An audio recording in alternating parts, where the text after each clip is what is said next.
For returns to scale, initially I told you that we have diminishing returns because we are working in the short run. But in the long run, where we have ability to use all factor inputs, there are three possibilities. Either we have increasing returns to scale, constant returns to scale, or decreasing returns to scale, not diminishing. In the short run, because we have a fixed factor input, we're going to have the diminishing returns. But in the long run, where we have the ability to use all factor inputs, land, labor, and capital, we can use them at our will. We're not going to have diminishing returns. We're going to have returns to scale. So there are three possibilities to returns to scale. We have increasing returns to scale, constant returns to scale, decreasing returns to scale. So let's look at each one at a time. So what does returns to scale simply mean? I wrote, this applies to how a firm's output changes when all inputs are increased or decreased proportionally in the long run. So how output changes over time in the long run. That is what we call returns to scale. Any question about returns to scale?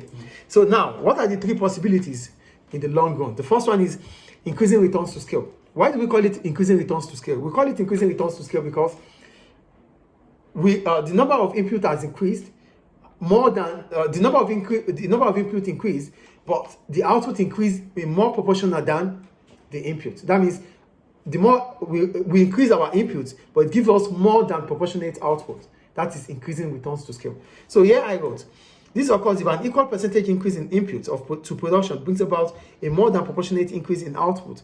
For example, if a firm increases its land, labor, and capital inputs by 200%, but the result brings about 300% in terms of output, that is what we call increasing returns to scale. You increase your inputs by 200%, and your output gives the result of 300%. That is increasing returns to scale. Do you understand increasing returns to scale? Then we have the constant returns to scale. This occurs if an equal percentage increase in inputs to production brings about the same percentage increase in output. So you increase your inputs by 100%, a firm increases its inputs by 100%, and the output also increases by 100%. That is a constant returns to scale. For increasing returns to scale, it simply means our output increases more than proportional of the input increase. That is increasing returns to scale. For a constant returns to scale, it means the input increases at the same rate as the output.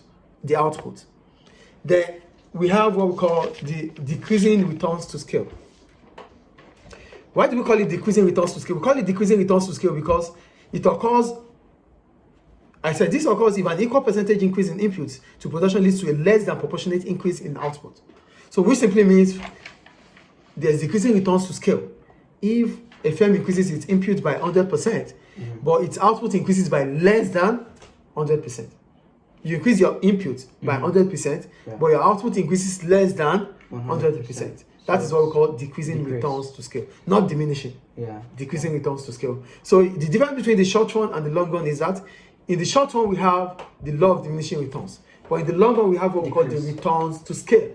Okay, returns to scale. And the return to scale could be increasing returns to scale, constant returns to scale, decreasing returns to scale.